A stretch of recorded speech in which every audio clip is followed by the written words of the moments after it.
welcome back to my film and TV channel. We're going over to ITVX today. Yeah, so these things eventually appear on normal ITV, but this is on ITVX at the moment as I'm recording this on the 17th of January 2024. We'll look at a 6-episode thriller, so binge watch this one, managed to binge watch it all.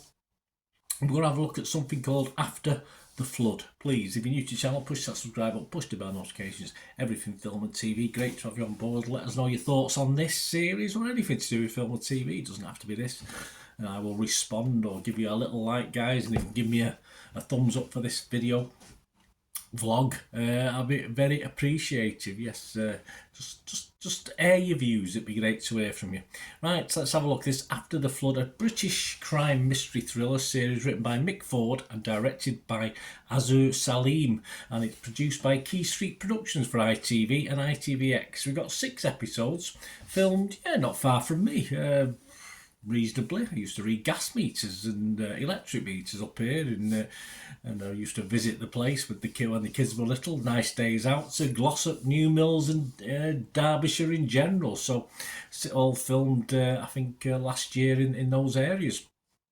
What's it about? Well, an unidentified man is found dead in an underground car park after a devastating flood. PC Joanna Marshall, or Hercule Poirot to her friends, is commissioned to investigate, that's me, not the blurb, is commissioned to investigate the truth of the man's death. This stars Sophie Rundle as PC Joanna Marshall, Anita Adam Gabby as Tasha Eden, Jonas Armstrong as Lee Ellison, Daniel Betts as DCI Roy, Jacqueline Boatswain as Sarah Mackey, George Bukhari as Keith, Nicholas Cleves as DS Phil Mackey, Faye McAvey as Kelly, Matt Stoker as Pat Hallam, here's a great name, Trip Ranani as Deepa Das, Lorraine Ashbourne as Molly Marshall, Philip Glenister as Jack Radcliffe, Leo Flanagan as Finn, Arthur McBain as Daniel Eden, Jeanette Percival as Amy, and lots more as well. But they're you get it throws everything at you, this series. Lots of characters, mainly not too good either. Usually all naughty characters, some of them. Ratings, what about the ratings on Rotten Tomatoes? I've got no breakdown of it, but it's given me a 67% positivity, but that could be 2 or 3. I have no idea. So a better guide might be Internet Movie Database. And as I'm recording this, got 364 scores and reviews. It's time is it 3 p.m. in the afternoon on the 17th of January. And yes, it's coming out at 6.1 out of 10, so just above that watchable score. So what did I think of it? What did yours truly think? Was it watchable? Well, I'll start by saying there's some wooden acting in this one. I think they asked all the acting schools in the northwest of England to give them a list of their poorest students and dropouts for this one, but not a surprise. I mean, we do generally get a slightly better quality generally in these British dramas, but this was scraping the barrel. There are exceptions, don't get me wrong. A couple of those names I mentioned starred in it are well known and do okay, but it's one of these things that unless it's a really good plot, I'm going to keep thinking how bad the acting is. Sophie Rundle, though, is likeable enough. Nothing wrong with Sophie. I quite like Sophie, and compared to some of her fellow actors, probably puts in an Oscar-winning performance. But generally not great, this one, guys, for a quality of acting.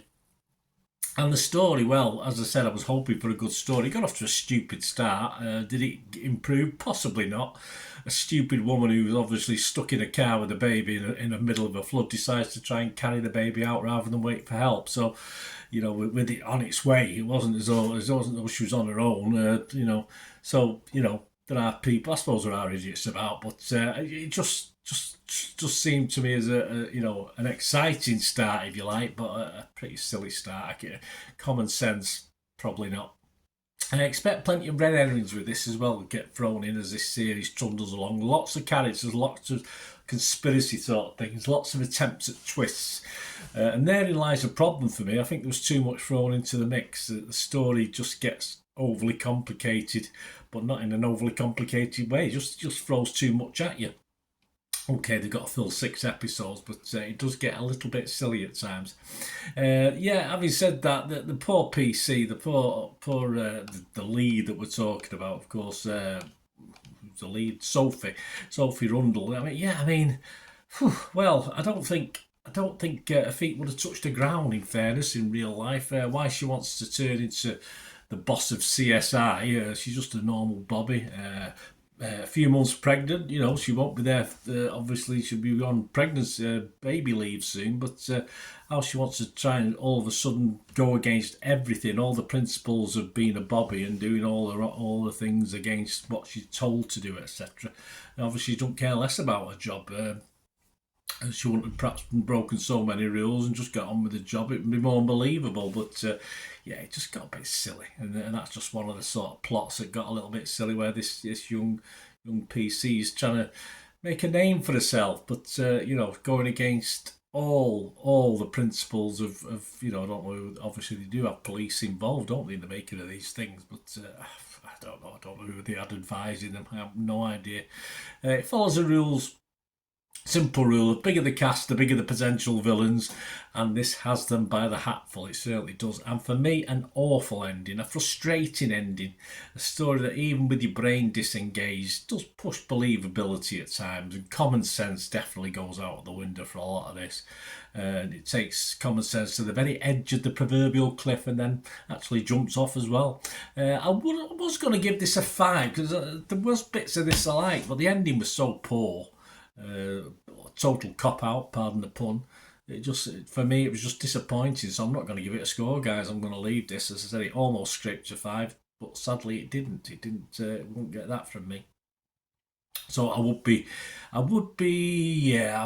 rotten on Rotten Tomatoes, and I would be negative. Yeah, just negative. Might have almost got a mix. As I said, it was just the ending of the series.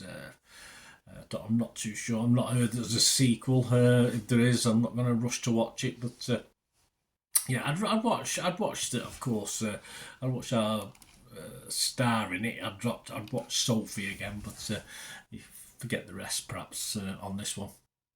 Disappointing. Thanks for watching, guys. Until we meet again, let us know your views. Until we meet again, thanks for watching. Bye for now.